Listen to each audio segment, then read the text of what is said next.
앉아 계시는 분들은 추운데 여기 위에서 떠들면 더워요. 제가 그걸 알았어요. 그러니까 수업 시간에 드디어 졸지 않게 된 시간을 언제 맞이했냐면 제가 선생이 되면서 말해서 시간 강사를 시간 산 지가 좀 한참 됐죠. 근데 이제 강사 안 한 지는 한 3년 됐는데 학교 안 간 지는 한 10년 전부터 했을 때 그때 알았죠. 역시 사람이 가르치면 안 좋다 이게. 그래서 저 맘 편하게 너무 피곤하신 거 아니까 저를 너무 신경 안 쓰셔도 됩니다. 그래서 이 글로벌 푸드 시스템에서 우리가 벗어나오질 못하는 거죠. 농촌의 먹고 사니즘도 별반 다르지 않아요.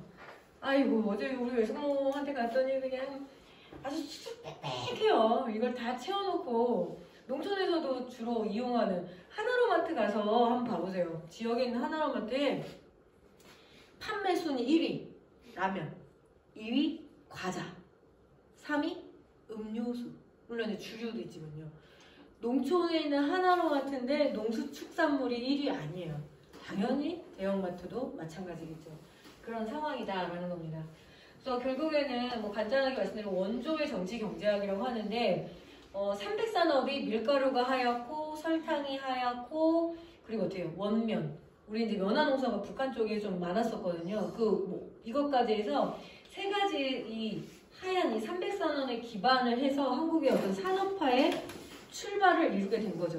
자, 우리 산업화라고 어때요? 공업에 기반한 그 재벌 대기업이 육성된 그 과정인데 먹고 살 거 없고 되게 가난한 시절에 밀가루만 잡으면 설탕만 잡으면 바보 아니고는 재벌 돼요. 밀가루하고 설탕 같이 합쳐놓으면 그게 뭐야? 빵, 과자, 라면 이렇게 하는 거죠. 그래서 여기에 기반해서 우리의 삶이 어떤 흔적이 남았는가 건강의 흔적도 있지만 농촌 농업이 더 축소가 되는 거죠. 무언가를 되게 많이 먹어서 사람들이 살이 쪄서 살을 빼겠다고 하는데 먹거리를 생산하는 농촌의 삶은 왜 더 어려운가? 그게 바로 여기서 이제 기반이 돼 있는 거죠.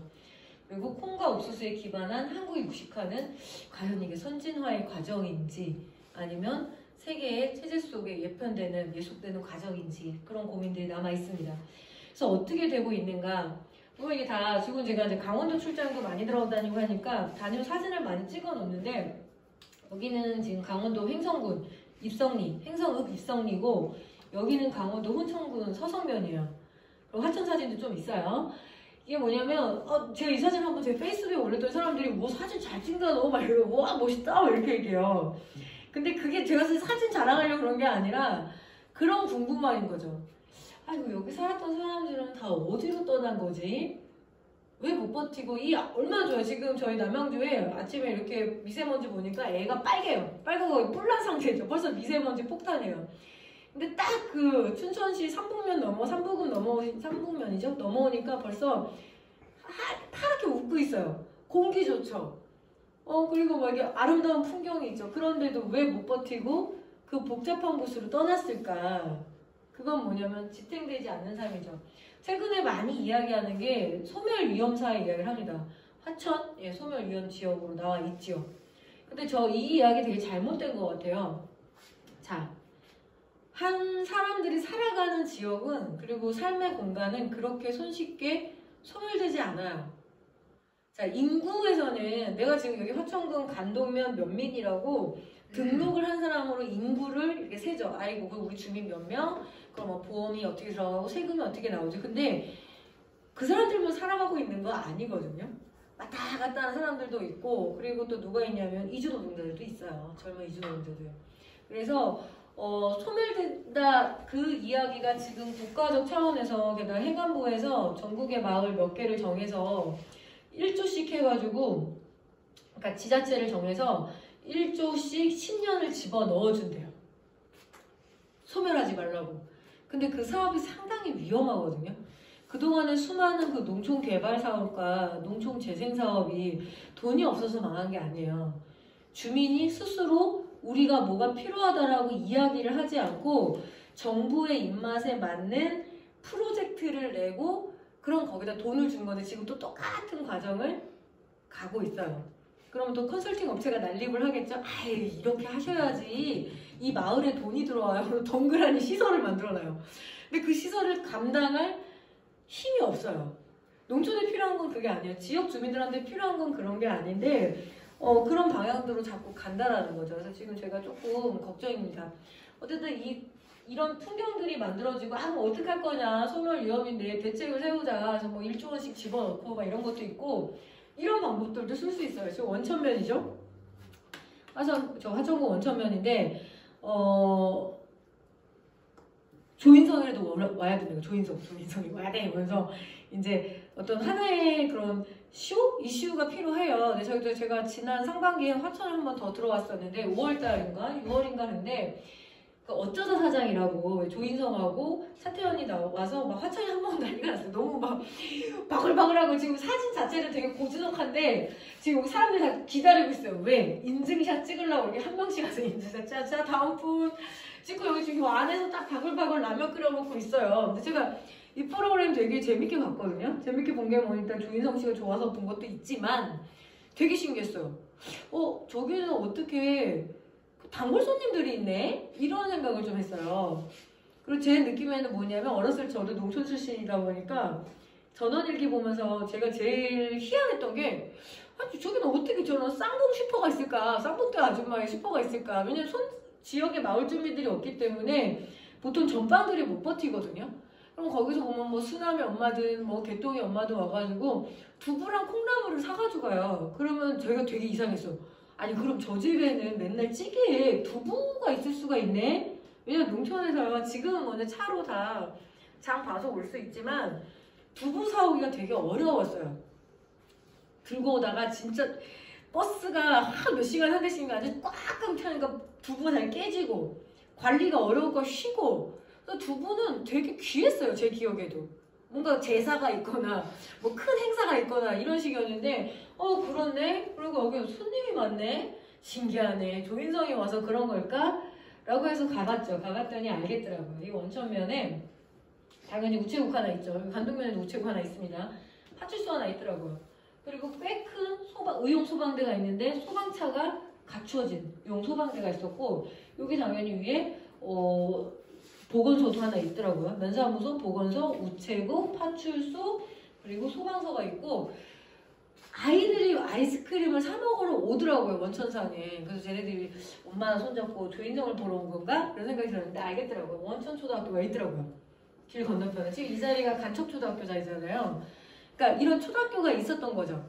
근데 이 원천초등학교가 30명 재학생이 있더라고요. 그리고 1930년도에 문을 열었는데 얼마나 비효율적이에요. 30명의 학생들을 유지하기 위해서 스쿨버스 굴리죠. 급식 먹여야 되죠. 이 시설 유지비 장난 아니거든요.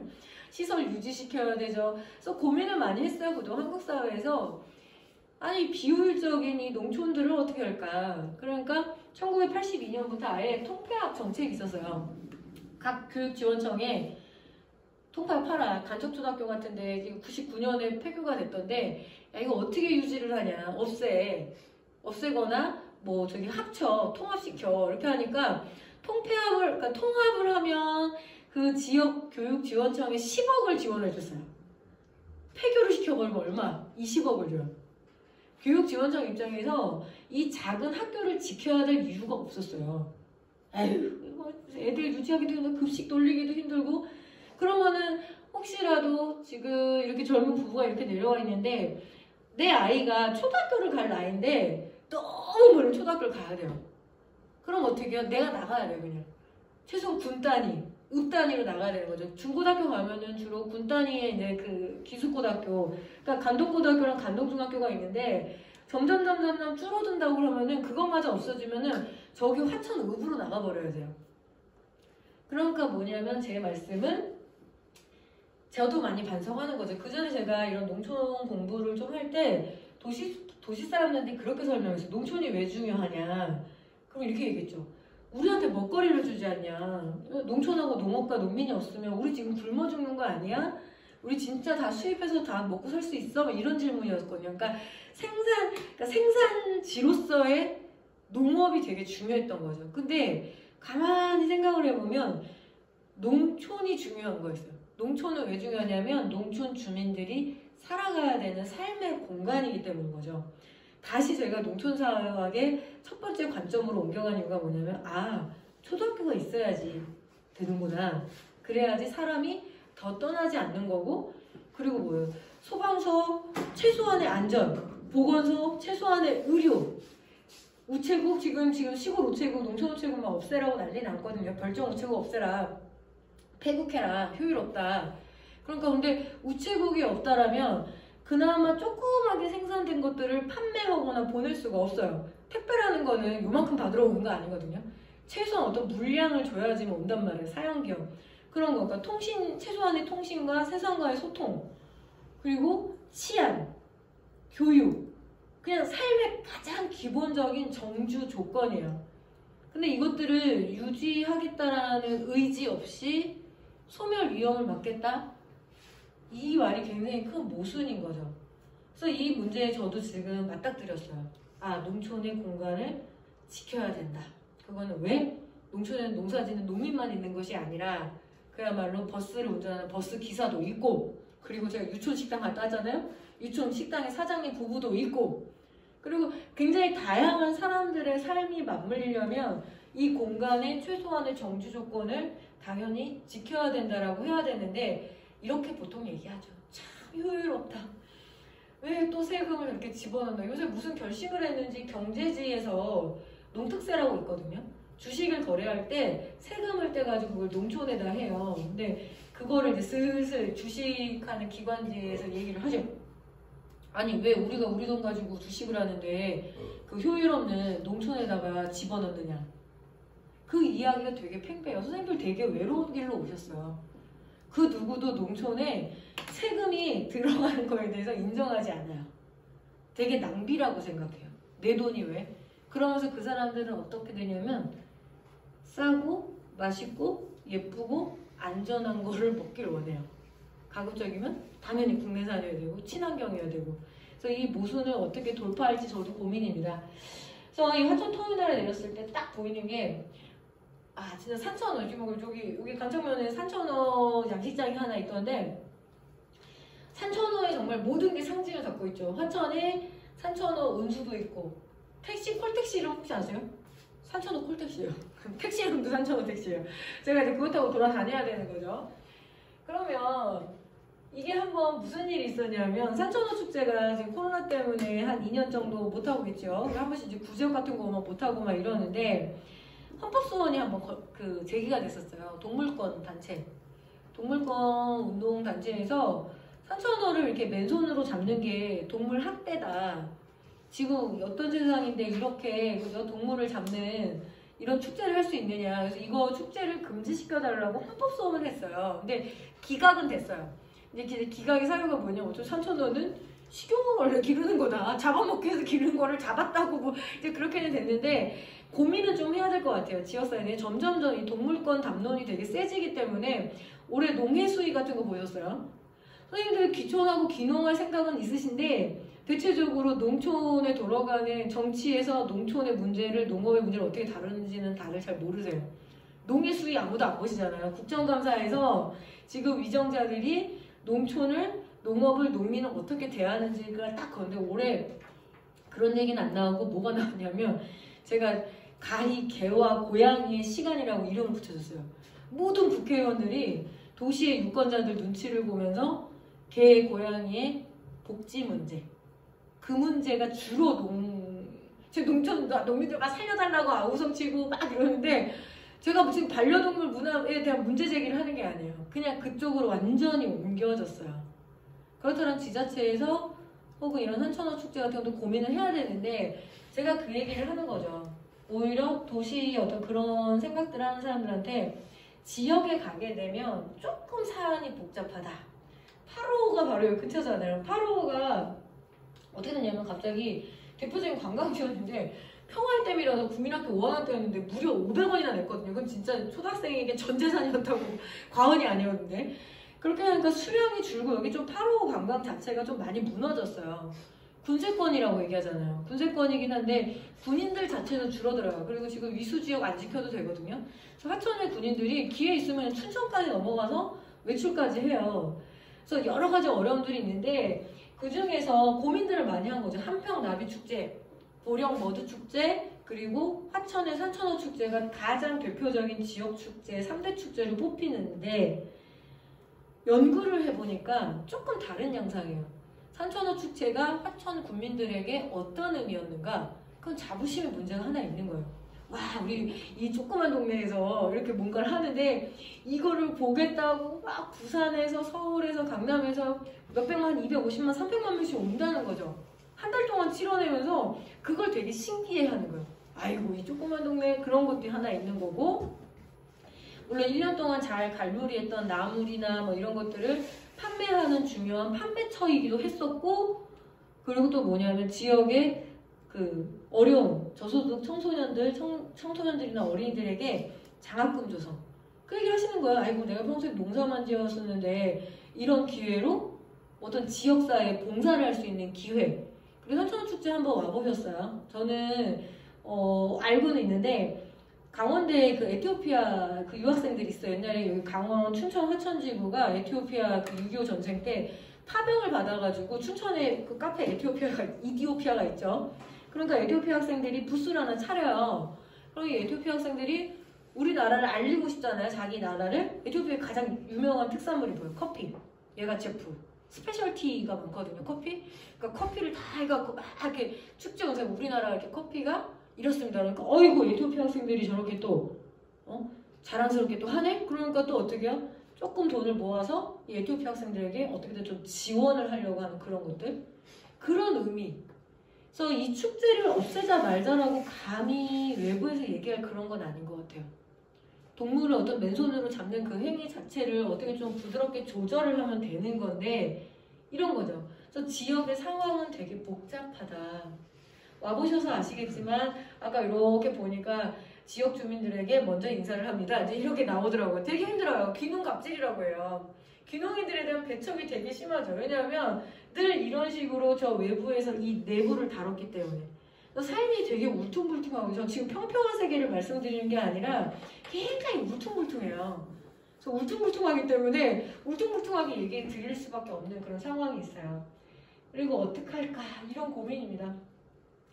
농촌을 보니까 이게 지금 경북 외관에서 외관읍이죠. 이제 제일 크다라는 외관읍에 갔더니 이게 점포 임대가 붙었어요. 엿기름, 양잿물, 간수. 요 세 가지 말은 정확하게 우리 딸내미가 못 알아듣는 말. 양잿물? 그러니까 양잿물이라고 발음하는 양잿물이 뭐야 엄마? 그 진짜 양재천이 흐르는 물이야 이렇게 생각해요. 그러니까 너 공짜라고 양잿물 먹어 죽는 거야 이러면 이 말이 뭔지를 모르죠. 엿기름도 잘 몰라요. 엿기름? 뭐야? 그 열에 기름짜? 그거 모르죠. 간수란 말도 몰라요. 간수는 뭐예요? 교도소의 간수 이거라도 알 줄 알았더니 그것도 모르는 거예요. 아, 이 말이 모르는 이 시대. 그러면 이건 뭐냐면 식혜와 두부와 빨래비누를 만들던 어떤 삶의 기술이 소멸이 돼버리는 거죠. 지역사회에서 뭔가 문화, 도시, 농촌 재생 이러면 뭐 없는 거를 그렇게 만들려고 해요. 설마 이게 진짜 이 전설이 뭐 이 동네에 있었단 말이야. 막 뭐 상징물 만들고 막 무슨 뭐 길을 만들고 이러는데 저는 제가 보기에는 지역사회에서 굉장히 귀한 문화유산은 이런 삶의 기술인 것 같아요. 아, 슈퍼타이 아니고 이걸로 뭔가를 만들어 볼 수 있단 말이야.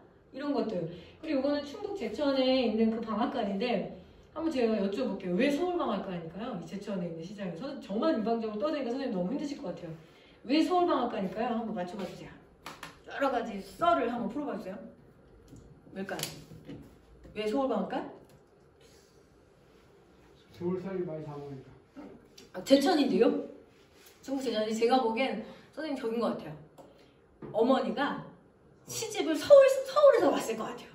이 마을에서 왜 태코 쓰는 방법이 다 간척 할아버지 그러면 20명 왜 이런단 말이에요. 여기 동네 태어나신 분들이 아버님들이니까. 근데 어머니들은 주로 다른 마을에서 시집을 오거든요. 서울에서 시집 오면 그 할아버지는 서울 할아버지가 돼요. 그래서 농촌에서 태코를 잡는 게 여성 기준이에요. 그러니까 유출을 해보는 거죠. 뭐 기술을 서울 가서 배워오셨나? 아니면은 여기 사모님이 혹은 여자 사장님이 서울 사람인가? 등등등등. 이게 바로 스토리텔링이에요. 그리고 물어볼 수 있죠. 들어가서 아 여기 왜 서울방앗간이에요?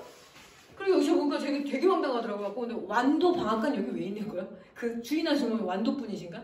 여기 바로 완도방앗간 있어요. 서울식당도 있어요. 그래서 서울 식당은 반드시 있어요. 농촌에 가서 자 있다 없다 게임 한번 될까요? 화천읍에 가서 중앙 슈퍼 있다 없다? 있다. 그죠? 중앙 약국 있다? 있다. 서울 미용실 있다? 있다. 서울 미용실, 귀빈 미용실 다 있어요.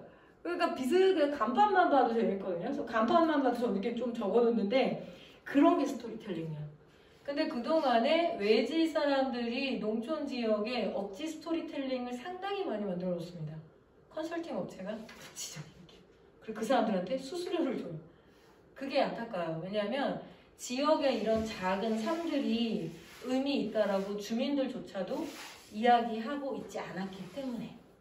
그래서 그 말씀을 드리는 거예요. 자, 앞에 음식 얘기 제가 좀 했었잖아요. 다시 돌아와서 저희가 태어났을 때 한 70년대생이니까 태어나갖고 우리나라가 그렇게 잘 사는 나라가 아니어서 그때는 콩과 옥수수를 그렇게 수입을 넉넉하게 해오지 못해요. 그러니까 고기를 먹는 방법이 어때요?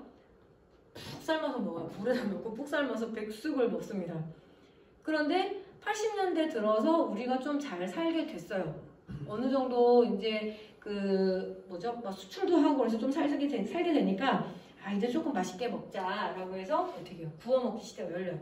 고기 맛 좀 보자. 심지어 이제 불고기, 소도 먹어요. 자, 소는 뭐냐? 제가 얼마 전에 올 초에 저 전라도에 출장을 들어갔다가 한 80 정도 되신 어르신인데 진짜 오랜만에 들었어요. 식구가 어떻게 되세요? 그러니까 물어볼 게 별로 많지가 않으니까 제일 먼저 여쭤보는 게 그런 거거든요. 요새 연세는 여쭤보기가 좀 그러니까 이렇게 얘기해요. 5 하나요? 이렇게 얘기합니다. 그게 무슨 뜻이에요? 5 하나? 식구가? 네, 아니요. 사람 5에 하나, 생구. 생구라고 생구. 그러니까 소를 생구, 살아있는 식구라고 해서 생구라는 말이 있어요. 근데 진짜 사라진 개념인데 오랜만에 저도 들었어요. 소는 뭐다? 살아있는 식구이자 자산이고 지금 농협빚을 제대로 못 갚으시면 딱지 붙이러 옵니다. 빨간 딱지 붙일 때 붙일 때 제일 먼저 어디다 갖다 붙일까요? 트랙터에 붙여요. 컴바인에 붙여요. 근데 트랙터와 컴바인이었단 말이에요. 자산 1호. 그런데 80년대 돼서 이제 소도 먹어요. 이제 소득이 올라가니까. 식재료로서의 소고기. 다만 아직까지는 그렇게까지 잘 사는 나라는 아니니까 이제 불고기 형태로 채소 많이 집어넣고 얇게 썰어가지고. 그래서 80년대 초반까지 최고의 인기 메뉴가 전기구이 통닭에 생맥주, 불고기에 냉면. 자, 저 청소년 들어갔던 이제 90년대부터 80년대 말부터 해서 우리나라가 엄청 잘 사는 나라가 돼요. 거의 선진국 계열에 들어간다고 보셔도 돼요. 그럼 그때 어떻게 먹어요? 드디어 최고 단계, 튀겨먹기 단계 옵니다. 그런데 이상하죠? 얘는 왜? 횡성한우 같은 삼겹살. 얘는 튀겨먹는 거 아닌데? 라고 해요. 구워먹는 거 아닌가요? 라고 하는데 제가 아까 말씀드렸죠? 이 마블링이 뭐다? 콩과 옥수수가 꽉 뭉쳐진 기름진 맛. 그거는 치킨의 맛과 얘가 다르지 않아요. 자, 90년대 들어서서 어떤 현상들이 벌어지냐면 이 두 분이 양돈에 관심이 많으시대요. 80년대까지 고기 요리법을 보게 되면 제가 지금도 돼지고기를 좀 잘 안 먹는 이유가 저희 시골에서 돼지를 길렀는데 아침에 보잖아요? 저 돼지놈이 뭘 먹는지를 제가 눈으로 본단 말이에요. 걔가 뭘 먹어요? 부정물을 먹어요. 집에서 나온 음식 쓰레기를 먹어요. 잔반을 먹는단 말이에요. 그러니까 이 지방층에 아마 이치가 배요. 그래서 80년대까지 고기 요리는 이 고기 잡내 잡는 게 되게 핵심이에요. 뭐 술을 부어라, 뭐 생강을 해라, 막. 근데 지금 어때요, 선생님들? 돼지고기 정육점에서 산다, 굽는다, 땡. 콩과 옥수수가 뭉쳐져 있는데 냄새가 왜 나요? 안 나요. 그만큼 현대 축산업이 무서워요. 왜? 과학적으로 되게 통제를 잘 해놓거든요. 그래서 생고기 상태로 바로 먹을 수 있는 거죠. 더 중독성 있게, 더 맛있게, 매력적이게 구우면 그냥 컵으로 이렇게 그냥 기름이 한 바가지 나옵니다. 그래서 이거는 가히 튀겨먹기 시대예요. 자, 그렇다면 저는 어떤 사람? 튀겨먹기 시대에 본격적으로 성장기를 거쳐서 우리 딸내미는 아예 튀겨먹는 것만 알아요. 백숙 시대랑 구워먹기 시대는 얘 인생에 없었어요. 선생님들이 지금 만나고 있는 소비자들은 어떤 사람들? 튀겨먹기의 사람들. 그래서 농촌이 더 어려워요. 농업이. 이렇게 센 맛에 들어있는 사람들하고 상대를 해야 되니까 아니야말로 순하게 채소 농사 지었는데 그걸 되게 가치 있게 생각할까요? 그렇지는 못해요. 이게 바로 우리가 갖고 있는 돌파하기가 되게 어려운 본질인 거죠. 심지어 학교에 가면 90년대생 그러면 이게 교육의 힘이 필요하다라고 이렇게 손쉽게 얘기할 수 있어요. 너무 육식 위주의 사회가 문제가 되니까 골고루 밥도 먹고 김치도 먹고 채소도 먹고 고기도 먹을 수 있는 사회를 열어가자 이런 얘기를 하면서도 안타까운 건 뭐냐면 이제 학교에 갔더니 제가 그런 현상을 좀 많이 보죠. 학교에 현장 취재를 들어가면 교사들이 선생님들이 90년대생 교사예요. 96년생. 저희 조카가 96년생인데 학교 선생님 하다가 지금 이제 취직해버렸는데 97년생. 어떤 세대? 튀겨먹기 세대예요. 백숙과 구워먹기 시대는 아예 기억을 못하는 세대. 그래서 학교에서 이렇게 나물 같은 거 있죠? 자, 우리 화천에서 나온 나물 주산지란 말이에요. 나물 버섯을 주면은 영양선생님이 아이고 드세요 그러면은 애들은 아 됐어 이러는데 선생님도 괜찮습니다. 여사님 아니 괜찮습니다 이렇게 한다는 거예요. 돈가스가 나오는 날 선생님도 좋아한대요. 조금만 지나보세요. 2000년대생 선생님들이 이제 그 아이들과 함께 어떤 고민해야 돼. 그러면 점점 더 이 농촌에 대한 감수성, 농업에 대한 감수성은 떨어질 수밖에 없어요. 시골 할머니 댁에 놀러가 이거 끝났어요. 바로 우리 애들만 해도 시골 할머니 댁이 없어요. 그러니까 이미 부모 세대도 도시 출신의 도시의 2세대, 3세대가 나오기 때문에 점점 이 농촌의 가치들을 우리가 어떻게 드러낼 것인가 그게 우리의 딜레마에 서 있는 거죠. 그러면 이 그림은 뭐냐면 이번에 대전교육청에서 코로나 때문에 어린이들이 학교를 못 가잖아요. 그러니까 주제가 아마 그거였나 봐요. 코로나가 끝나면 하고 싶은 거, 먹고 싶은 거, 이제 이런 거 내가 어떻게 뭐 하고 싶다고 그런 거였어요. 근데 이 꼬마가 어떻게 지금 코로나 끝나면 뭐 하고 싶어요? 아 빨리 끝나서 아빠랑 동그란 테이블 데 가서 삼겹살 구워 먹고 싶은 거예요. 이게 너무 그리운 거야. 설마 집에서 뭐 고기 안 먹여서 그런 게 아니라 이 문화가 그리운 거죠. 그래서 너무 웃겼거든요. 어린이가 이 어린이 의식 세계를 알 수가 있겠더라고요. 자, 나에게 콩나물이란 3개만 있으면 돼. 3개. 콩나물은 3개, 상추는 하나. 그죠? 근데 지금 화천기농학교에서 많이 이쪽을 많이 하시죠. 주로 고기는 많이 해놨어요. 제가 막 깔깔거리고 웃었는데 어쩌면 참 어렵더라고요. 고기 뭐 지금 채식에 대한 이야기, 채식 급식까지도 도입이 됐는데 그래도 여전히 고기에 대한 접근권이 떨어지는 사람들이 있어요. 재난지원금이 나오면 제일 많이 팔리는 게 고기 그리고 과일. 아, 이 2가지가 평소에 참 갈급 상태였구나. 그러면 제가 채식하시는 분들한테 최근에 얘기 많이 합니다. 맞다. 고기를 너무 많이 먹어서 문제가 되는 사회가 맞기는 맞는데 여전히 고기에 접근하지 못하는 사람들이 같이 엄존하는 사회다. 그래서 많이 먹는 쪽에서 못 먹는 쪽으로 좀 옮기는 과정이 필요한 거지 축산업 자체를 혹은 고기 자체를 굉장히 문제다. 이거 먹으면 죽는다. 이런 식으로 얘기하지 말고 겸손한 채식이 필요하다 이렇게 얘기했는데 이러나 저러나 저는 욕만 먹고 있어요. 어쨌든 배치의 관점. 너무 많이 먹는 쪽에서 한 쪽. 그리고 최근에 혹시 여기서 과수 쪽에 좀 관심 있으신 선생님 계세요? 과수? 과일 농사. 그건 선생님 과수 뭐 사과? 토종달래. 예? 토종달래. 아 토종달래. 제가 얼마 전에 받아서 먹었어요. 저 어제 우리 외갓집에 달래나무가 있거든요. 그러면 자 토종달래 진짜 맛있는데 과일 급식 어떠세요? 과일 급식 도입을 하려고 되게 애를 썼어요. 2017년부터. 왜냐하면 소득에 따라서 제일 급한 게 뭐예요? 일단 쌀이 급해요. 탄수화물 먼저 확보하잖아요. 그리고 김치가 급해요. 그리고 쌀하고 밥이 있으면 일단 밥을 먹을 수가 있어요. 쌀하고 김치가 있으면. 그러니까 후순위로 밀리는 게 과일이에요. 그거는 소득지수예요. 소득지수. 중위소득 50% 이하면은 확실하게 과일에 대한 접근권이 떨어져요.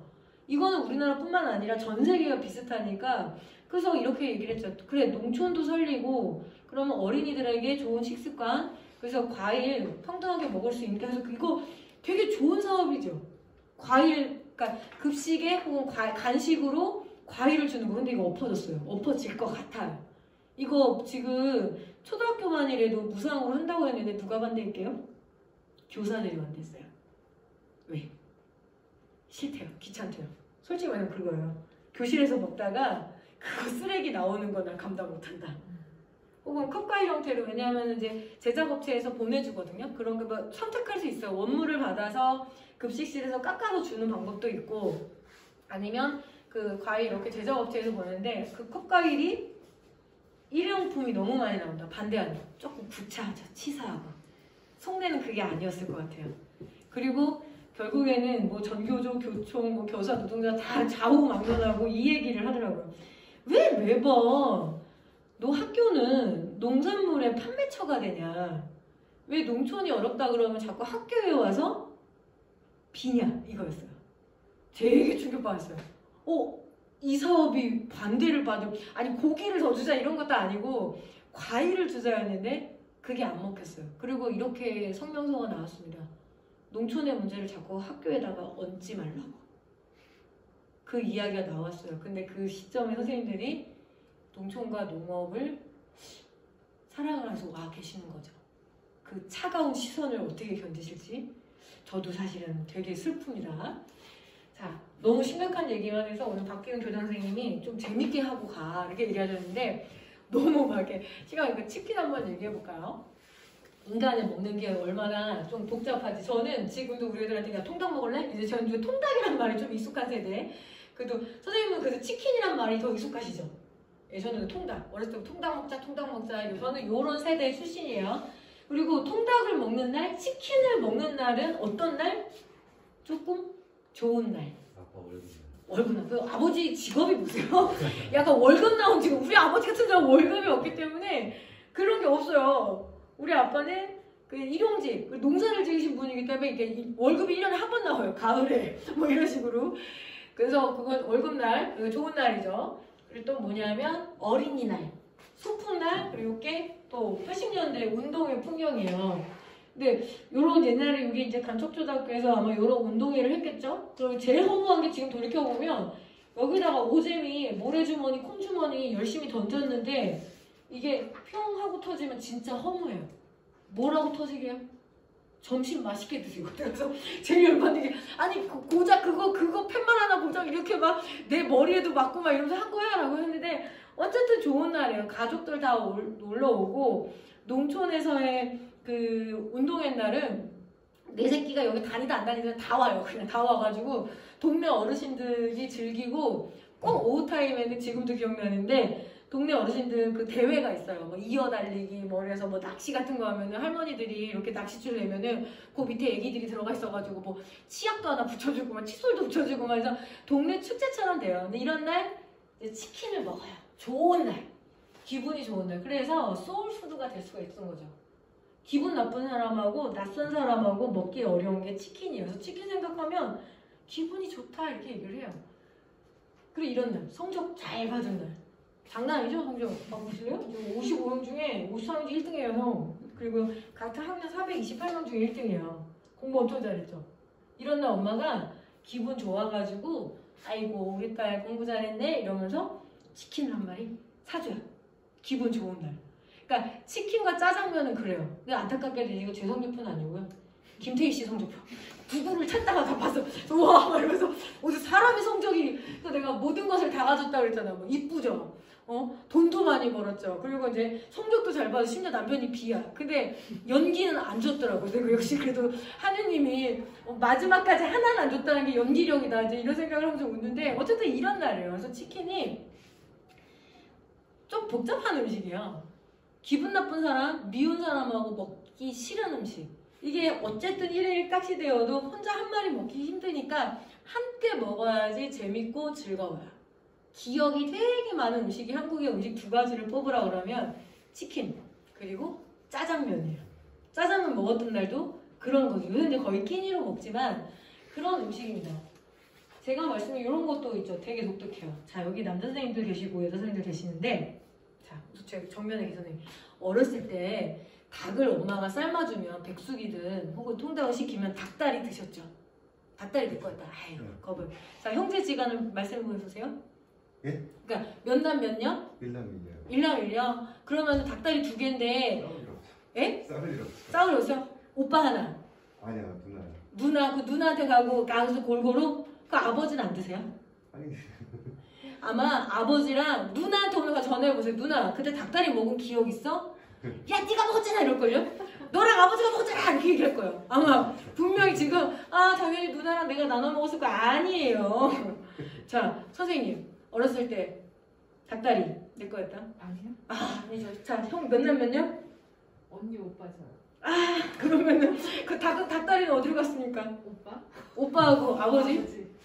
저는 사남매의 막내예요. 사남매의 막내인데 3녀 1남이거든요. 게다가 삼촌이 하나 있었어요. 막내 삼촌. 우리 할머니가 52을 낳았어요.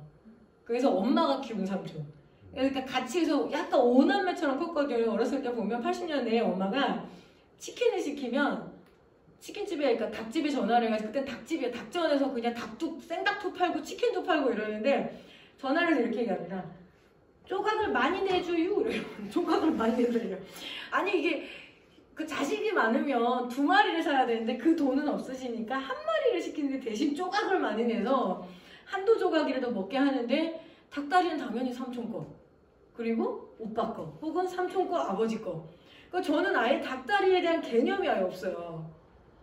그게 뭐냐면 이게 좀 문화적으로 달라요. 이게 미국에서 개발된 음식이잖아요. 근데 미국 사람도 닭다리 별로 안 좋아해요. 어디 좋아해요? 하딩.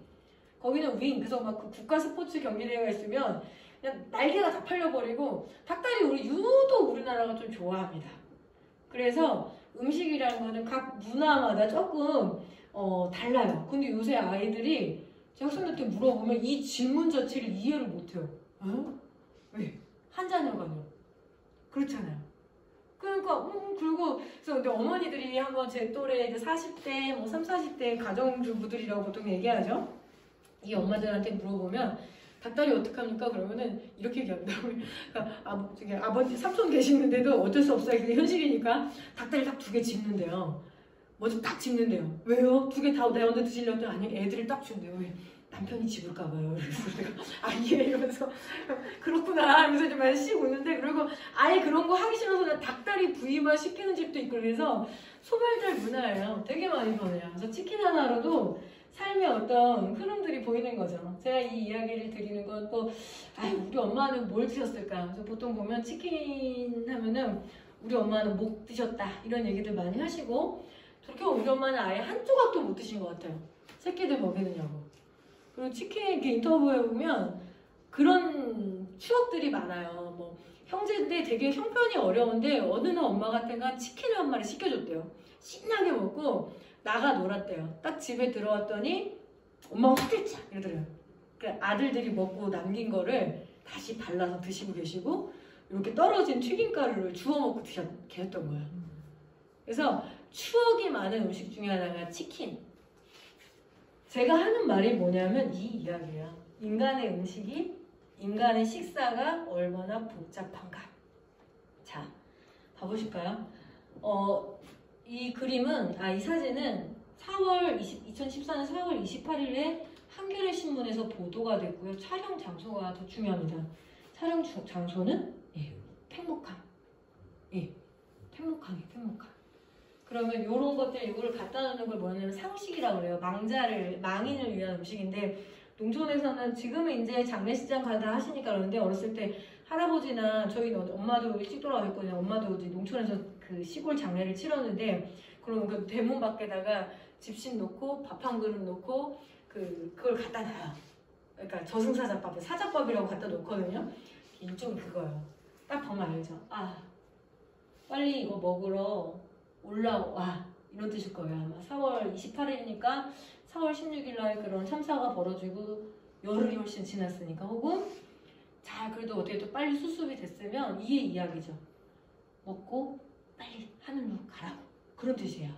하나 더 볼까요? 그의 추적 사진이에요.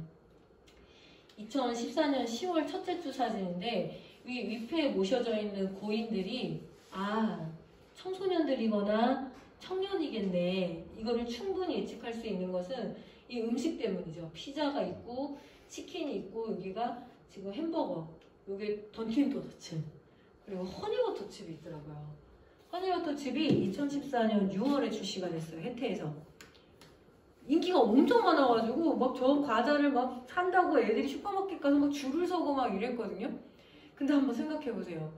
이거 추석한다고 이 부모님들이 슈퍼마켓에 얼마나 많이 이렇게 들락거렸을까요? 혹시 허니버터칩 오늘은 남은 거 있어요?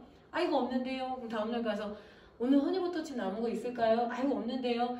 이거를 엄청 준비를 하셨을 거란 생각이 들어요. 근데 되게 이상해요. 먹지도 못할 걸. 그죠? 먹지도 못할 걸 그거를 왜 죄송합니다. 왜 안 꺼냈지? 왜 해놨을까? 그게 바로 인간 음식의 본질이에요. 인간은 입으로만 먹는 게 아니라 보통 심장으로도 먹는다고 그래. 심장. 그러니까 제사상을 차릴 수 있는 거예요. 먹지도 못하는데 그걸 차려놔서 떠난 사람들, 그 사람들을 추모하고 음식을 통해서 사람을 기억하고 이야기할 수 있는 존재예요. 근데 지금 이 사회가 이 이야기가 좀 깡그리 무너져 있어요. 오로지 어때요? 가성비. 가성비가 좋으냐? 맛있느냐? 맛없느냐? 거기에만 포인트를 맞추기 때문에 음식의 가치 이야기를 하는 게 굉장히 어려워요. 그러니까 이 농사를 지어놓고 이게 되게 가치가 있습니다. 자연에서 생산이 돼서 우리의 뭐 피와 땀, 됐고 얼마, 됐고 농약 쳤어요? 그거를 보는 거죠. 왜냐면 이 스토리가 신장의 문제가 이야기가 안 되기 때문에. 치킨은 그냥 먹자 말자 몸에 좋다 안 좋다가 아니라 참 다양한 국면에 있었던 음식인 것처럼 모든 인간의 음식이 그런데 한국 사회만큼 이렇게 얘기하는 데가 없는 거죠. 그리고 이런 질문도 인생 만들어질 수밖에 없어요. 작년에 제가 우리 딸내미 삼계탕 하나 끓여줬습니다. 고3이었으니까. 자, 고3의 복다리 음식이 티가 나죠. 어디서 티가 나요? 전복. 보통 닭만 삶아주는데 그래도 고3인데 좀 전복이라도 그래가지고 전복 4개에 10,000원이었어요. 이마트 갔더니 하고 닭 2마리 사가지고 삶았더니 뭐 어쨌든 요거 한 그릇 해갖고 아마도 제 인건비 빼고 가스비 빼도 한 4,000원이면은 충분히 먹여요. 근데 언제까지 이 가격을 뭐 이렇게 전복 삼계탕을 먹을 수 있을까라는 질문 던져봤다가 코로나 때문에 확실하겠더라고요. 어렵겠구나. 제가 농촌에서 되게 어려움이 결국에는 이 인력 문제거든요. 화천이 토마토 주산지예요. 지금 여기 토마토 하우스 엄청 많던데 그 사람이 다 손으로 따야 되잖아요. 아무리 똑똑한 스마트 로봇이 등장을 해도 그거 다 이렇게 하기는 어려워요. 그 기술까지 기다리기에는 농촌이 지금 많이 빨리 늙어버렸는데 이 사람들이 보통 지탱을 해줘요. 이거 지금 전복 양식장에서 일을 하고 있는 이주노동자들인데 자 우리가 1988년 이후에 세계화가 된 나라예요. 그리고 제일 처음으로 이주노동이 진출한 분야가 뭐냐면 수산업 분야예요. 양식장하고 선원들. 그리고 그 다음이 뭐냐면 제조업하고 그리고 축산업 그리고 농업이에요. 농촌이 나이가 들고 그리고 일할 사람들이 없고 다 떠나고 하니까 그 틈을 억지로 메워온 게 바로 이 외국인 이주노동 부분인데 코로나 때문에 국경이 닫혔죠. 그러니까 작년부터 올해까지 농촌의 가장 큰 고통 시급한 문제가 무엇입니까? 라고 연구자들이 설문조사를 했을 때 압도적으로 1위 인력 부족, 일손 부족 문제를 꼽아요. 평균 12에서 15만 원 선이었던 인건비가 올해부터 작년까지 18만 원에서 20만 원까지도 찍어요. 그럼 그게 고스란히 생산비에 반영이 되거든요. 하지만 어때요? 왜 이렇게 비싸? 유통업자들이 장난친 거야? 그 계산을 잘 안 해요. 인건비에 대한 계산을 좀 잘 못해요, 우리나라가. 이 악순환을 어떻게 고리를 끊을까?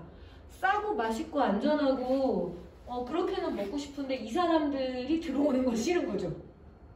바이러스를 묻혀서 왔을 수도 있고 와가지고 다 미등록 상태 소위 말하는 불법 체류 해가지고 여기에서 애 낳고 살면서 그죠? 우리의 복지를 갉아먹을 것 같아 이런 거죠. 근데 저는 그거에 대해서 뭐 옳다 그르다를 떠나서 한국 농어촌이 너무 절실해졌어요. 하천군 군수님이 이렇게 얘기할 것 같아요. 안 된다고. 우리 국민들의 안전을 위해서 국경 닫겠습니다. 그러니까 우리 이주노동자 이 외국인들 못 받아요가 아니에요. 주로 각 지역 농어촌의 군수님들은 외교부든 어디 가서 하소연 제발 TO 좀 풀어주세요. 제발 우리 좀 인력 좀 더 배치해주세요. 그거 얘기하고 있어요. 그게 현실인데 캠페인이 되게 안 돼 있어요. 이 사람들이 필요해요. 어쩔 수가 없어요. 농사 짓겠다는 사람들이 없고 우리는 먹고는 살아야 되겠고 그러면은 이분들과 어떻게 이주노동 부분과 어떻게 파트너십을 지을 것이냐가 지금 한국 농촌의 가장 시급하게 발등에 떨어진 문제. 귀농인들이라고 다르지 않은 문제입니다. 그리고 요거는 그냥 코로나 터지고 제가 이게 독일 사진인데 여기 보니까 사람들이 너무 제가 우리 동생이 사촌 동생이 독일 살거든요. 웃었어요. 야 선진국이라더니 참 꼴 좋다 이러면서 그냥 놀려먹었어. 남의 나라 놀려먹으면 안 되는데 이게 뭐야 니네 선진국이라더니 슈퍼마켓이 탈탈 털리는 거예요. 그래서 야 한국은 안 그래 우리 K방역 안 그래 이랬는데 알겠더라고요. 우리가 사재기를 할 필요가 없는 나라더라고요. 왜? 다 저도 휴지를 제가 사본 적이 없어요. 뭐 생수는 안 먹습니다만 휴지나 생수 이런 것들을 어떻게 해요? 다 그냥 택배 배달을 시키면 되거든요. 그러니까 나의 위험함과 힘듦을 그냥 누군가에게 떠넘긴 것 뿐인 거지 그 세계가 없는 건 아니거든요. 그럼 어떻게 할 것인가?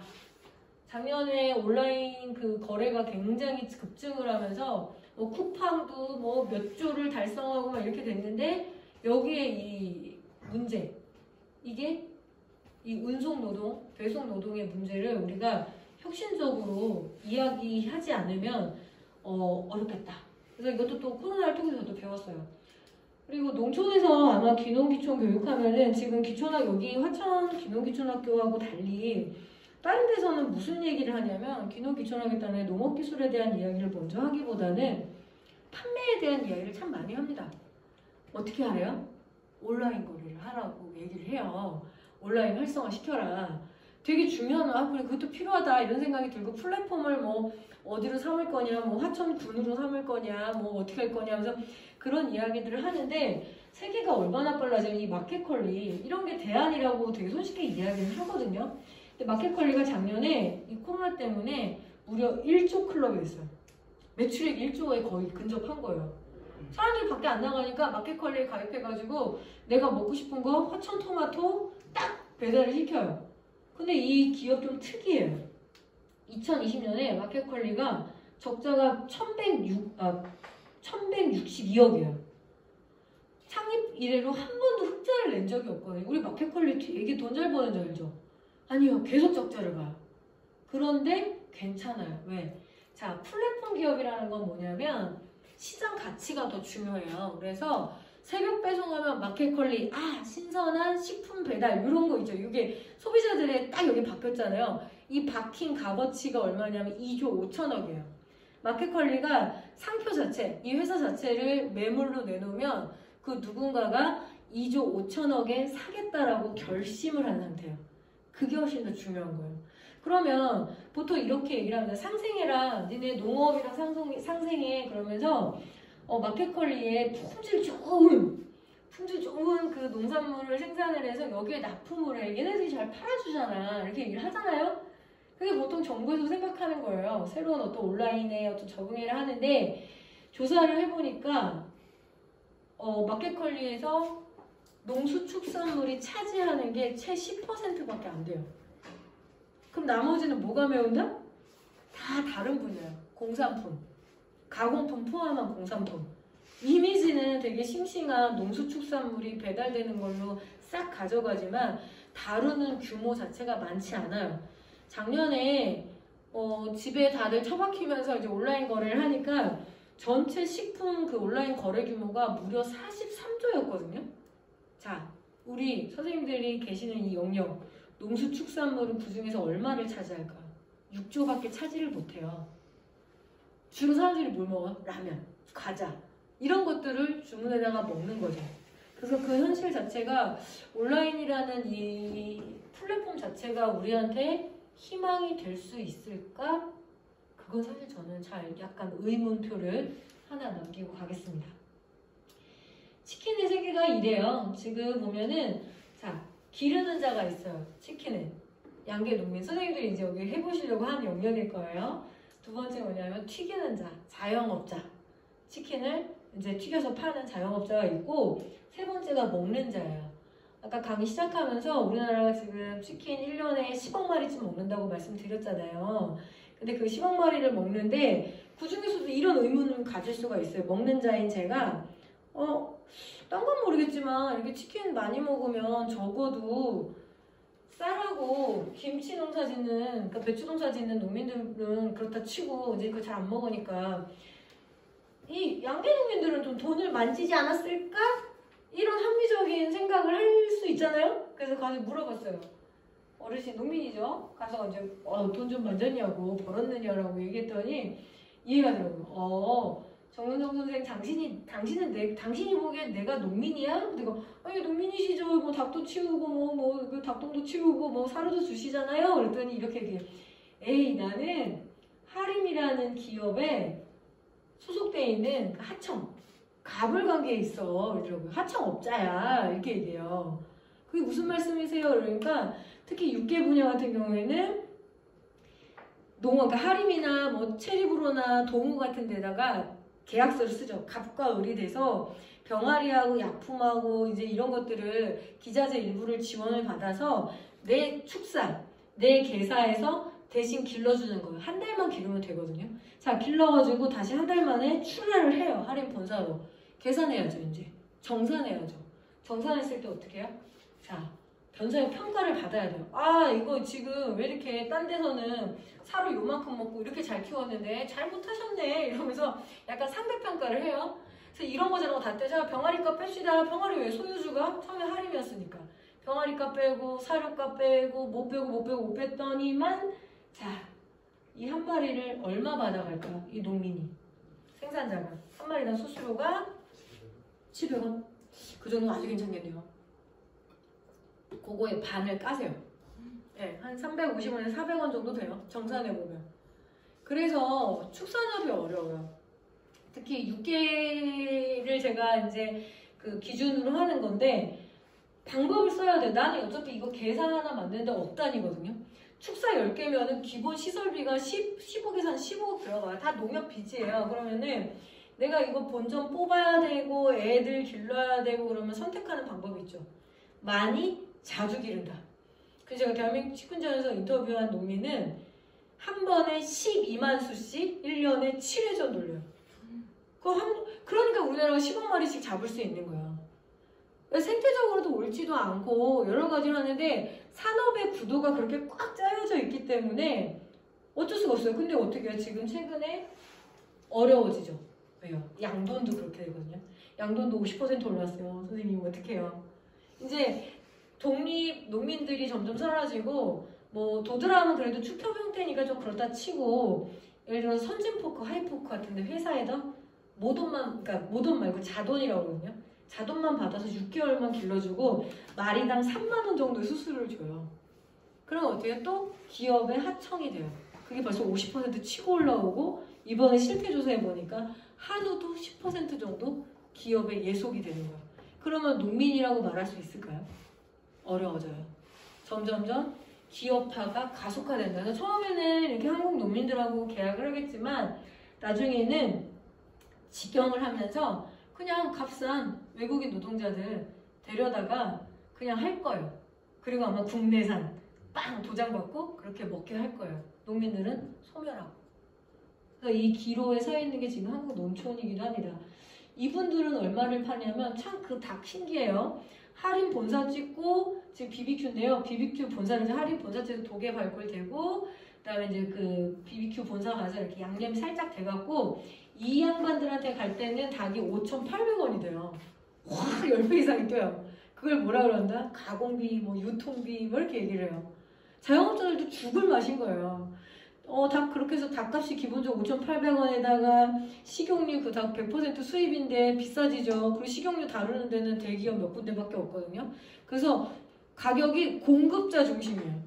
그러니까 뭐 어떻게 해봐서 지금 식용유가 엄청 오르지만 어쩔 수 없죠. 그러니까 거의 식용유가 한 마리당 1,000원에서 1,200원까지 차지를 해요. 원가가. 반반 무만이 무 한 가게 400원, 500원, 탄산음료 하나에 700원 어쩌고저쩌고 해갖고 한 마리 팔아서 2,000원 정도를 남겨요. 1,500원에서 2,000원. 그 힘든 거예요. 이 자영업자 힘든 건 제가 중원부원 하지 않을게요. 지금 한국에서 코로나 전국에 제일 어려운 사람들이죠. 그럼 먹는 자는 도대체 내 닭값이 어디로 갔는가? 나의 닭값을 찾으러 가는 과정에서 하나의 재벌을 만납니다. 축산 재벌. 재벌이라는 기준은 뭐냐면 최소 자산 10조 이상. 하림은 재벌. 오뚜기는 재벌 아니에요. 오뚜기는 중견기업이에요. 여기는 대기업이에요. 뭘로? 닭으로. 그래서 사료 갖고 있고 약품 갖고 있고 뭐 이러니까 닭도 기르고 가공식품 만들고 아까 말씀드렸죠? 선진포크, 하이포크가 할인 거예요. 그래서 거기서 이렇게 한 다음에 햄도 만들으라 그러고 그리고 또 어떻게 해요? 이렇게 닭가슴살. 그리고 분명히 내가 농사를 잘 짓고 무언가를 생산을 해놓으면 팔로가 있으면 좋아요. 팔로만 있으면 나 살겠어라고 다 농촌에서 얘기하거든요. 자기의 팔로를 어떻게 뭐 농협에다가 갖다 대고 보통 농협이라는 팔로를 갖고 계시죠. 개통 출하를 한다거나 혹은 뭐 급식 지원 센터를 통해 한다든가 혹은 이제 생협의 생산자 조합원에서 한다든가 팔로 때문에 되게 어려움을 겪는데 자기의 다이렉트 팔로가 있어요. 그게 바로 뭐야? NS 홈쇼핑. 그게 할인 거예요. 하다 탁 갖다 팔잖아요. 주원산 오리도 할인 거예요. 같은 가금류니까 닭도 기르고 오리도 기르고 이것도 만들고 꽉 짜여져 있는 거 이걸 뭐라고 한다? 수직 계열화, 기업 계열화라고 얘기를 해요. 점점점 농업에 그러니까 시민들하고 정부는 농촌에 관심이 많지가 않고 농업에 관심이 없는데 단언컨대 재벌들은 관심 많아요. 누가 제일 관심 많냐면 롯데가 되게 관심 많아요. 왜? 롯데 햄이 있잖아요. 그리고 그 원가 원료에 대한 문제가 있어서 해외 농업 진출부터 해갖고 국내에 그 농지를 되게 많이 살려고 애를 써요. 다 그래요. 재벌들만큼 이렇게 그 농업을 관심 많은 데가 없을걸요. 그게 좀 갑갑해요. 점점점 비율이 올라가면 어떻게 되냐면 이렇게 강남의 건물주가 되죠. 우리 하림 회장님이 원래 1977년에 익산에 그 종개장 주인이었거든요. 근데 지금 재벌 회장님이 됐잖아요. 그게 왜 개인의 어떤 그 경영 능력도 분명히 있었을 겁니다. 그거를 제가 뭐 비하하자는 건 아닌데 국가가 고민을 해요. 이 각 하나하나의 독립 양계장들, 농민들을 지원하는 방향보다는 귀찮거든요. 왜? 농민들 자꾸 대모하러 오고 아우 골치 아파 그러면서 차라리 현대화의 이름으로 그리고 기업화의 이름으로 해서 이렇게 양계장을 합종 연행을 시켜요. 묶어. 그리고 하림한테 그걸 줘요. 계열화 자격을 줘요. 하림 뭐 체리브로 몇 군데인데 너네가 저 작은 양계장들하고 그 관계를 맺어서 수직 계열화를 만들어. 그 과정으로 달려왔어요. 법을 고쳐 적으면서까지. 그러면 이 강남 건물을 세웠을 때 이게 지금 강남 신사동에 하림 4억이거든요. 강남에서 제일 비싼 빌딩이에요. 그러면 여기서 한 50층 빌딩 합치면 25층까지는 회장님의 노력이지만 이만큼 있잖아요. 이 몫을 조절해 주는 게 되게 중요해요. 제가 지금 되게 무서운 얘기하는 거 아니에요. 기업들을 다 부수자 이게 아니에요. 그게 아니라 최소한 몫은 조정하자라는 거죠. 근데 그 몫을 조정하려면 법을 바꿔야 되거든요. 법은 누가 바꿔요? 국회의원들이 바꿔요. 근데 그 국회의원들은 누가 뽑아요? 제가 뽑죠. 유권자인 제가 뽑죠. 근데 지금 유권자인 제가 이런 가치에 표를 많이 안 던진 것 같아요. 예를 들어서 농어민들도 살게끔 하겠다. 어린이 청소년들에게 더 좋은 음식을 제공하겠다. 이런 사람들한테 과감하게 표를 던졌어야 되는데 어느 순간 저도 기성세대의 이름으로 이렇게 뭐? 우리 동네 아파트를 재건축한다고? 그러면 거기 빵! 이러고 그러죠. 뭐? 지하철을 넣어준다고? 빵! 삶의 가치를 그쪽으로 다 해버린 거죠. 그래서 좀 절망스러운 얘기이기도 한데 그냥 그 말씀을 드리면 저도 남 핑계만 될 수는 없다라는 거. 저조차도 이런 교육을 받아본 적이 없어서 그냥 그런 게 중요한 거야. 부동산이 중요한 거야. 이렇게 계속 받았거든요. 그렇다면 지금도 늦었지만 가치 교육이 되게 필요해요. 생명에 관련한 이야기니까. 삶에 관련한 이야기니까. 조인성만 기다릴 수 없다라는 이야기. 그런 이야기들이 더 많아져야 되는데 그런 건 좀 잘 안 하죠. 그래서 이런 얘기 드리고 싶었습니다. 치킨이 왔구나. 우와 맛있다 땡이 아니라 한 사람도 오고 여기에 사회와 문화와 정치와 경제와 역사가 오네 라고 이야기를 할 수 있으면 좋겠습니다. 요거는 그냥 하나만 보여드리고 싶었어요. 이 현상을 우리가 어떻게 돌파해 볼 수 있을까? 이런 백종원 신드롬 같은 거 있잖아요. 먹방과 쿡방이 워낙 세니까 이 양반이 어느 날 중국집 하시는 분들의 어려움을 알자르고 심지어 이렇게 강원도에 뭐 감자가 폭락하면은 농식품부에서는 아닐 말로 농민들을 부른 게 아니라 백종원을 불러서 팔아봐 이렇게 얘기해요. 근데 저는 그거 진짜 농업정책을 생각 안 하거든요. 그 연예인이 하나 와가지고 하는 게 농업정책인가 근데 어쨌든 뭐 이 사람이 어느 날 중국집 하시는 분들의 어려움을 알자 이러면서 마리텔에서 얘기를 해요. 그러면 어떻게 해요? 자, 백종원 씨가 골목 식당의 수호자인가? 이건 한번 질문을 해볼 필요가 있습니다. 왜냐면 이게 컨설팅 업체들의 논리하고 되게 많이 비슷하거든요. 이 양반은 자기가 갖고 있는 브랜드가 이만큼이에요. 사실 밑에 두 칸이 더 있어요. 그러니까 프랜차이즈 사업가예요. 프랜차이즈 사업가들은 어떻게 얘기하냐면 골목 식당들한테 이렇게 얘기해요. 가진 기술이 없어도 비법 알려줄 테니까 나한테 와. 나한테 그냥 가맹비 내고 나한테 식당 차려라고 말하는 사람이 골목 식당을 수호하겠다고? 이 모순. 중국집을 살려보자 라고 하면서 얘기하는데 이 사람이 하는 이 문시가 원주예요. 강원도 원주의 중앙시장이 꽤 크죠. 중앙시장에 2층에 청년몰이 있습니다. 진짜 지역정책에서 제일 하지 말아야 될 게 청년들한테 자꾸 장사하라고 내모는 거긴 한데 지금 이 상태예요. 예전에 백종원 씨 여기 다녀갔어요. 엄청 난리도 안 했어요. 막 가서 줄 사서 먹고 막 이랬는데 지금 현재 상태는 이래요. 코로나 때문에도 그렇고 그리고 새로운 데 또 옮기잖아요. 백종원 씨는. 그럼 와 저쪽 가보자 우짝 가보자 막 이렇게 됩니다. 그런데 되게 황당하더라고요. 원주 중앙시장에 홍콩 반점 차렸어요. 자 누구나 그 프로그램을 보면서 백종원 씨의 음식을 먹어보고 싶을 거예요. 근데 중국 요리의 특징이 있어요. 여기 보니까 무슨 뭐 저기 부자 반점이랑 딱 반점이 두 개 있던데 맛이 있어요? 부자 반점? 별로? 다 달았어요. 아 다졌어. 그 옆에 그 반점 동호 반점인가 뭔가? 거기는 별로. 별로예요? 그래도 선생님 별로라서 집에서 내가 짜장이랑 짬뽕 해 먹을 수 있어요 없어요? 못 해 먹어요. 왜냐하면 신기한 게 그래도 외식업에서 중식이 가정에서 해먹기가 어려워요. 노하우가 있어야 돼. 뭐 아무리 미원을 때려 부어도 노하우가 있어야 돼서 좀 외식업 중에서도 좀 잘 버티는 게 그나마 중식당인데 홍콩 반점은 뭐예요? 내가 짜장 못 볶아도 되고 짬뽕 못 해도 돼요. 그럼 어떻게 파우치 뜯어가지고 부으면 되거든요. 레시피 따라서. 그러면 여기 앞에서 내가 열심히 중국 요리를 하던 한 20년 정도 장사를 했다 치면 이 사람은 위협이죠. 그 많은 인기를 뒤에 얻고 프랜차이즈 얻고. 그런데 지자체마다 이런 백종원 같은 사람들을 데려다가 뭔가를 자꾸 해결을 해보려고요. 근데 와 인기 있는 사람 왔으니까 근데 그게 아닌 거죠. 그래서 좀 음식 관련해서는 이 미디어에 대한 부분이 좀 큰 문제이긴 합니다. 그럼 어떻게 할 거냐. 그래서 어린이들에게 교육을 할 때 어린이들 청소년들에게 얘기죠.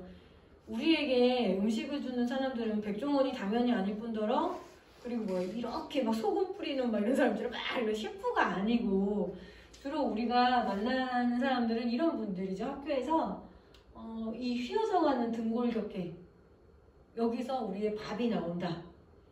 그러니까 뭐냐면 이게 뭐 비닐 장화에다가 비닐 토시에다가 마스크에다가 모자 쓰시고 음식을 하는 이 급식 조리사가 지금 한 판에 아이들의 급식을 만들거든요.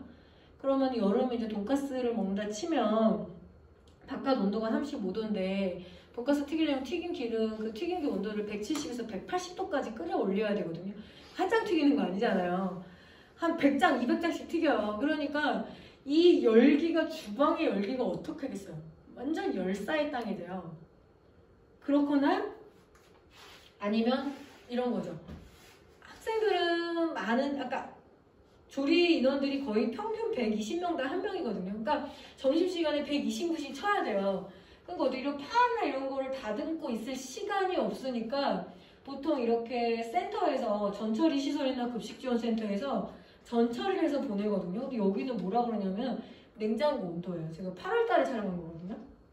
그러니까 이렇게 얘기하죠. 몇 년 못한다 이거 골병 든다. 지금 그 순간에 먹는 음식들은 어디서 왔냐면 이 뜨거운 냉정과 열정 그리고 어떤 손? 이런 손에서 왔다.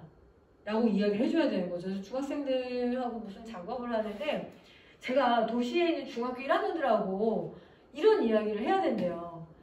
음식의 귀함, 농업의 귀함. 근데 그걸 알겠냐고요. 중학교 1학년 애들이. 그래서 어떡하지? 그래서 이제 어쩔 수 없이 이제 이런 사진을 많이 보여주는 거죠. 그래서 자, 이 사진을 보니까 중학생, 남학생이 이렇게 가더라고. 뭉클하다고 그래요. 뭉클해요. 그래서 물론 그 앞에 욕을 해요. 항상 걔한테 욕을 해요. 지을, 리을. 뭉클해요. 그래서 제가 왜 지은, 리은 뭉클하세요? 라고 얘기했더니 저 손이요. 이렇게 얘기합니다. 저 손이요? 왜요? 했더니 되게 막 두껍고 거칠거칠하고 막 이럴 것 같다는 거예요.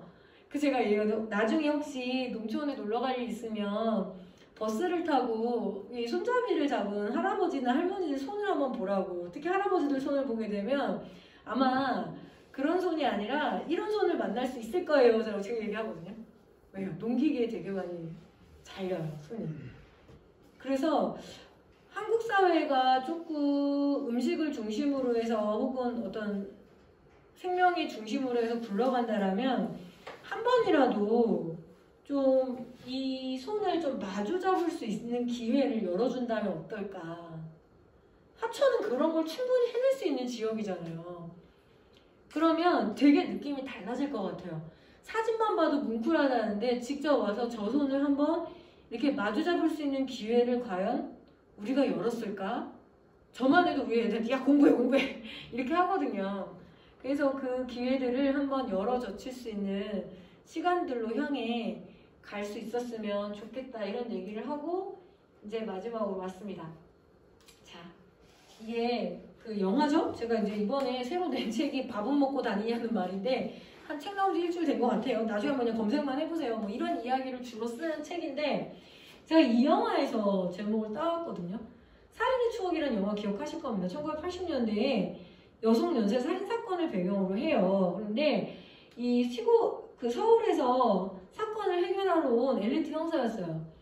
검거를 박해일이 아무래도 살인범 같아요. 검거를 해가지고 물어보거든요. 야, 네가 죽였지? 라고 물어봤는데 박해일이 되게 야비하게 딱 이러면서 그래 내가 죽였다 이렇게 얘기해요. 네가 원하는 대답이 이거지? 이러면서 놀려먹어요. 그리고 그 다음 장면에서 이 농촌 시골 형사예요. 박도만이 손에 증거를 들고 와요. 그게 뭐냐면 미국에 가서 DNA 분석, 체액을 분석해서 갖고 와요. 자, 그러면 이 유전자 일치를 하면 박해일 이제 잡아가면 돼요. 근데 딱 열어봤는데 유전자 일치를 안 했어요. 네거티브가 나왔거든요. 그거 어떻게 해요? 무죄 추정의 원칙에 따라 놔줘야 돼요. 근데 범인 같거든요. 그러니까 안 되겠다면 그냥 총으로 쏴서 죽여버려요. 그때 송강호가 자기 동료를 말리죠. 하지마 이러면서. 왜? 그 뜻은 괴물 잡으려다가 괴물이 되지 말란 뜻이에요. 지역사회에 계셔보면 괴물을 잡겠다고 하는 사람들이 다 괴물이 돼 있어요. 대표적인 사람들이 누구예요? 정치인들이에요. 내가 가가지고 그죠? 뭐 농촌을 막 우리 지역을 막 발전시키겠는데 자기 입속만 챙겨놓고 와요. 그렇게 되는 거죠. 어쨌든 그래서 놔주면서 질문을 던져요. 야, 네가 죽였지? 아니라 뭐냐면 이 질문 던져요. 무슨 표정? 이 표정으로. 야, 너 밥은 먹고 다니? 라고 물어요. 밥은 먹고 다니냐? 저게 도대체 무슨 질문인가? 라고 생각해보니까 사람이란 어떤 존재냐라고 하면 밥을 먹는 자. 식사의 존재니까 사람이죠. 자, 동물과 인간을 딱 구분하는 방법이 있는데 동물은 사료, 먹이를 먹어요. 그건 뭐냐면 밥그릇에 얼굴을 받고 먹어요. 그리고 개싸움을 한다고 그러죠. 그게 뭐예요? 개싸움이면 그러니까 어미개랑 새끼개가 있는데 아기 때는 그래도 젖을 먹여서 기르지만 아이고 강아지가 우리 모친께서 식사를 하시니까 어머니 먼저 드십시오. 전 기다렸다가 사료 그런 거 아니에요. 그냥 딱 사료를 갖다 놓는 순간 난리가 나요. 그래서 왜 애미애비도 못 알아보냐? 막 이러면서 이제 이렇게 얘기를 하는 건데 인간은 그 원시 시대 때부터 수렵채집 생활을 통해서 뭔가 함께 죽고 따와요. 그 소유권이 되게 불분명하거든요. 그러니까 좀 마음에 안 들어. 나 지금 저 선생님 싫은데 에이 그래도 어쩔 수 없어요. 같이 해먹어야 돼. 요리를 해먹고 같이 나눠 먹어야 돼. 그래서 거기서 공동체가 구성이 돼요. 사회가 만들어져요. 그런데 끝까지 별로 마음에 안 들어. 그러니까 내가 야 오늘은 내가 좀 많이 좀 힘써가지고 내가 이걸 잡아왔거든. 야 오늘 이거 좀 나 더 많이 먹어야 된다 생각한다 그랬더니 이 선생님이 웃기고 있네. 지난번에 내가 너 잡았는데 너한테 양보했거든 막 이런 식으로 막 둘이 싸워요. 그럼 어떻게 해요? 박기석 교장 선생님이 와서 알았어 자 우리 이 갈등을 좀 중재해보자. 자 투표 붙입시다. 혹은 뭐요? 니네 가위바위보에 뭐 이러면서 정치적으로 해결을 해요. 갈등을. 그러니까 갈등을 해결하는 거를 보통 정치라고 이야기를 하거든요.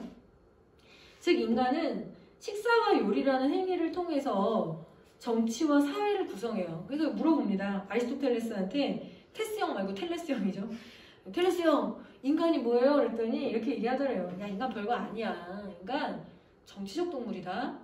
먹고 자고 싸서 동물이긴 한데 정치를 구성해요. 뭐를 통해서? 음식, 밥을 통해서. 그게 인간의 본질이에요. 그러니까 식사를 하는 존재, 밥을 먹는 존재가 인간입니다. 물었어요. 야, 너 밥 먹고 다니냐? 이건 너 인간 맞아? 이런 건데 인간이라면 죽어도 지켜야 될 원칙이 있어요. 그게 뭘까요? 네 이웃을 네 몸같이 사랑하라 뭐 이런 것도 그것도 원칙이지만 하지 말아야 될 것도 원칙이거든. 그것 중 1순위가 살인하지 말라예요. 살인하지 말라. 불살생. 그리고 10계명이 들어가 있어요. 기독교에는. 안 돼. 죽이면 안 돼. 사람 죽이는 그 순간 뭐가 돼요? 악마. 짐승. 그래서 왜 이렇게 살인 현장에 현장 검증할 때 이렇게 마스크 쓰고 이렇게 왜 가리고 나오면은 막 주변에 사람들 흥분하면서 마스크 벗어! 막 이러잖아요. 뭐요? 네가 무슨 인권이 있어? 넌 사람 아니잖아. 네 사람 죽였잖아. 막 얼굴 가자! 막 이렇게 흥분해요.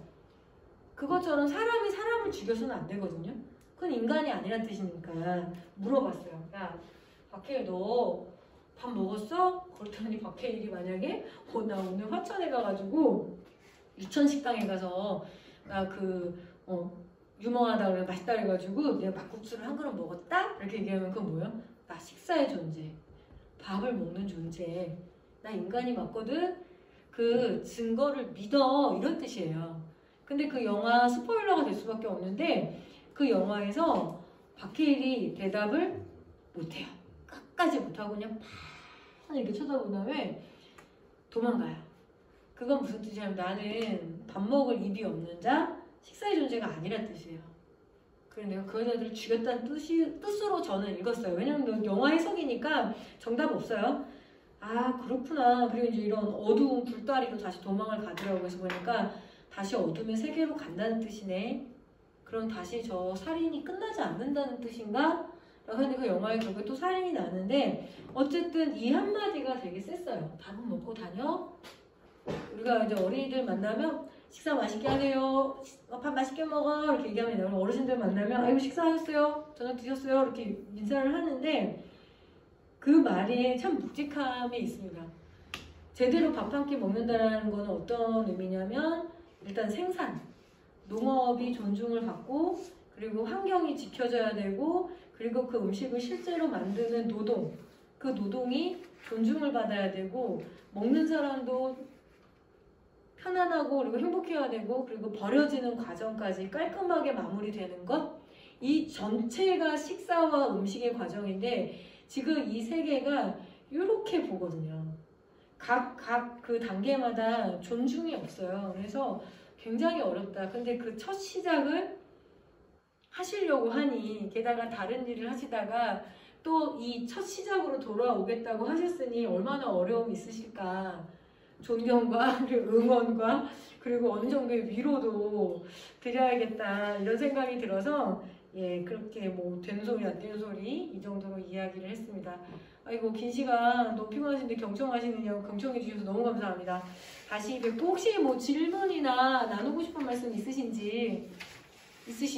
예, 저만 끝내버리면 안 될 것 같아서 예, 너무 한게 너무 조용하세요. 여기 보니까 여기가 경청하는 귀가 교훈이더라고요. 제가 보기에 교훈을 오늘 바꿔가려고요. 아니야 하면서 소통하는 거야 이러면서 박희영 교사 선생님한테 말해야겠어. 아니에요 경청만 하셔도 안 돼요 이러면서 말씀도 많이 하셔야 돼요 이런 생각이 드는데 일단은 그럼 제 강의는 여기서 마치고 혹시 궁금한 거 있으면 또 저한테 물어봐 주세요. 네 감사합니다.